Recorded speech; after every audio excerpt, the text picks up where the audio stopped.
D'accord. Laurent Soli, chez Facebook, l'innovation et les modèles qu'on évoque là, vous les comprenez très bien, ça vous parle forcément, puisque chez Facebook, il y a une culture un peu différente, forcément, avec une histoire que l'on connaît. Peut-être avez-vous vu The Social Network qui raconte l'épopée de Mark Zuckerberg, entre autres, ou pas, ça dépend. Je crois qu'il n'a pas trop aimé Mark Zuckerberg d'ailleurs. Mais bref, ça raconte quand même quelque chose. Et moi qui reviens justement de la Silicon Valley, et je n'apprendrai rien non plus à Loïc Lemer qui vit là-bas, il y a une façon de travailler chez Facebook qui est assez unique. On travaille debout, il n'y a pas de bureau, ou très peu. Mark Zuckerberg est très accessible, on passe devant son bureau dans le campus. Comment ça se passe en France? C'est pas tout à fait la même chose, certainement, mais dans la culture d'entreprise. Ouais, oui, c'est surtout très drôle quand on amène ou reçoit de grands patrons français ou européens au siège de Facebook, à Menlo Park, en Californie. Une des questions que les patrons nous posent, c'est mais il est où Mark Zuckerberg? Alors on lui dit ça, il est là, mais son bureau, mais il n'y a pas de bureau. Qu'est-ce que ça veut dire? C'est-à-dire que l'organisation sociale du travail dans ces entreprises n'est pas simplement une anecdote ou un symbole, c'est extrêmement important dans la façon de travailler et dans les valeurs que ces entreprises veulent inculquer à leurs collaborateurs et aussi à leurs partenaires. La vitesse, la capacité de travailler effectivement beaucoup mieux ensemble et que les équipes changent de lieu en fonction de leur projet. La nécessité d'être en permanence dans l'innovation, de tester les premières innovations sans attendre qu'elles soient forcément parfaites, mais les tester sur le marché parce que le meilleur juge, finalement, ce sont les utilisateurs et les consommateurs. Et ces valeurs-là, qui s'incarnent dans l'organisation du travail, même dans les bureaux, Loïc connaît bien tous les sièges de la Californie, disent quelque chose de la façon de penser le travail aujourd'hui, la façon de penser l'innovation, la façon de penser le rythme. Très surpris qu'une des premières valeurs, quand on discute avec les entreprises françaises, mais qui sont finalement un écosystème où les grandes entreprises traditionnelles le comprennent de mieux en mieux, que la vitesse est un élément absolument clé de cette transformation. On doit rappeler quelques grands chiffres de Facebook aujourd'hui. Facebook, je veux dire, en termes d'utilisateurs, oui, c'est énorme. Je voulais que je vous les donne. Oui, avec plaisir. Et puis après, les chiffres France. Oui, il y a aujourd'hui 1,350 milliard d'utilisateurs de Facebook. En France, c'est plus de 28 millions de Français qui utilisent Facebook. Donc ça en fait, pour notre pays, une des premières plateformes de communication au quotidien des Français. 28 millions, ce sont des chiffres quand même extrêmement importants. Et quand on regarde tous les grands pays du monde, c'est aujourd'hui une très grande plateforme de communication. Surtout une très grande plateforme de communication mobile qui permet à chacun d'y revenir souvent, très souvent pendant la journée. En moyenne, dans notre pays, on revient sur son application Facebook et son fil d'actualité en moyenne 14 fois par jour. Louis. Ce qui est intéressant, c'est que le ministre de l'économie française, Loïc, était là il y a 2 jours. Il a ouvert d'ailleurs ce sommet. Et Osons la France avec Aude. Le premier blocage ou le premier risque qu'il a souligné pour notre pays, il l'a dit, c'est la longueur. Et la première caractéristique ou le premier chiffre qu'il a donné pour l'illustrer, c'est exactement celui-là.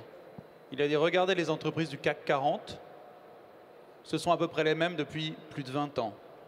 Si vous prenez le Nasdaq aux États-Unis, peut-être Loïc connaît précisément mieux le chiffre que moi, mais peut-être 50 à 60% des entreprises du Nasdaq n'existaient pas il y a 15 ans. Donc l'enjeu, il est là. C'est qu'en réalité, un nouveau modèle économique, un nouveau modèle social est né, pas va naître, est né, poussé par une innovation absolument exceptionnelle, une vitesse qu'aucune révolution industrielle n'a atteinte dans l'histoire. Quand on parle avec les entreprises françaises, quand on invente aujourd'hui dans la Silicon Valley des entreprises, on les invente d'abord sur des smartphones, sur des applications, c'est-à-dire sur des outils, celui-là, qui n'existait pas il y a 8 ans, et pour tout dire un peu moins même. Donc, nous assistons et nous sommes absolument plongés dans cette transformation extrêmement rapide. Et c'est en cours. Ouais. Et vous avez finalement 2 choix, soit vous l'embrassez et c'est une opportunité, soit vous vous interrogez, vous regardez, vous devenez spectateur et vous vous mettez en risque. Parce que c'est non seulement une vitesse totalement nouvelle, Ce sont des capitaux que l'on peut, Loïc pourrait le dire, lever extrêmement rapidement, puissamment, et ce sont des modèles économiques de disruption des secteurs traditionnels. Vous prenez le transport, vous prenez les médias, vous prenez le secteur de l'hôtellerie, etc., etc. Les modèles nouveaux qui sont en train d'émerger n'ont rien à voir avec ceux d'il y a 20 ans. Et d'ailleurs, les grandes entreprises françaises, pour prendre notre pays, quand je prends l'exemple de Sébastien Bazin qui présentait pour le groupe Accor sa stratégie digitale il y a 3 semaines, il a mis en exergue ses concurrents, où il les a cités. Il a parlé de Airbnb, TripAdvisor, Booking.com et tant d'autres. Des entreprises digitales qui n'existaient pas il y a 10 ans. Et donc, non seulement il y a la vitesse, mais il y a des modèles économiques absolument nouveaux et disruptifs. C'est l'exemple d'ailleurs d'Uber, mais il y en a tellement d'autres. Et donc, c'est une opportunité. Mais si vous ne la saisissez pas, alors vous mettez vos entreprises en grand danger. Un mot là-dessus, juste sur le rôle du politique par vous, Laurent. Après, on fera une conclusion. Mais le politique gardera bien sûr son rôle. Personne ne met cela en question. Je suis d'accord avec Marie. C'est que, comme toujours, dans les grandes ruptures d'innovation, la sphère de la régulation, de la normalisation au sens de la norme et de la réglementation va s'adapter après ce bouleversement. Et en effet, c'est un bouleversement de modèle économique, c'est un bouleversement social, c'est un bouleversement politique, c'est dans l'expression des avis dans la société. C'est un bouleversement extrêmement puissant qu'introduit la révolution digitale parce que c'est une révolution globale, elle construit une économie globalisée. Ça a commencé il y a très longtemps, ça ne commence pas aujourd'hui. Et que bien sûr, c'est un défi pour des États, souvent construits sur un modèle d'État-nation, territoriaux, de construire et de penser ce modèle-là. Et c'est un défi dans de grandes règles, qui dépassent d'ailleurs la fiscalité, mais qui vont dans à peu près tous les domaines de la régulation. En revanche, ce que l'on note, et Loïc a raison, c'est que les grands succès de l'ère digitale n'ont pas attendu un plan industriel d'un État, d'une structure pour naître. Et c'est d'ailleurs normal, c'est pour ça qu'ils sont disruptifs. Si vous prenez l'exemple de notre pays, la société que tout le monde connaît, Blablacar, qui est née il y a 6 ans, ne naît pas d'un programme industriel à la française, hein, pas du tout. Et pour un Blablacar, il y en a encore plein qui vont naître dans les années qui viennent. Donc, cette rupture-là, elle naît du terrain économique, elle naît de l'innovation, elle naît de nouvelles idées, de la capacité d'aller très vite et surtout de pouvoir, comme on dit pardon, dans ce terme anglais qu'on utilise maintenant en français, scaler au niveau du monde ces nouveaux modèles.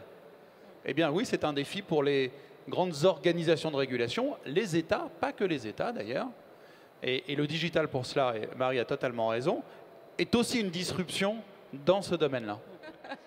Laurent Soli, qu'allez-vous faire, qu'allez-vous oser en 2015? Ben moi, je veux oser quelque chose que j'essaye de faire tous les jours, je vais le faire encore plus, c'est de célébrer justement les talents et l'énergie qu'il y a dans notre pays. Parce que je suis français, j'ai la chance d'être dans cette très belle entreprise qui est une entreprise internationale, américaine, et c'est de cette entreprise que je vois l'énergie qu'il y a dans notre pays. Que je vois, j'en vois ici, cette jeune génération de Français qui a tous les talents pour réussir. Et à Paris, en France, je lutterai encore plus contre le French bashing qui n'a aucun sens. Et mon grand plaisir, quand je suis notamment aux États-Unis, c'est d'expliquer, je l'ai fait avec Sheryl Sandberg, qu'entrepreneur, c'est un mot français. Et que ce pays, notamment dans ce cadre, qui a symbolisé la révolution industrielle et la puissance industrielle et de l'innovation de notre pays entre le 19e et le 20e siècle, on était le pays qui a déposé le plus de brevets. Donc moi, mon vœu, c'est de continuer à essayer de dire ça. Il y a tellement d'énergie et de talent ici. Tu devrais faire de la politique, Laurent. Tu as pensé, non? Ah, j'ai jamais pensé. Merci à tous les quatre, on les applaudit bien fort. Merci beaucoup.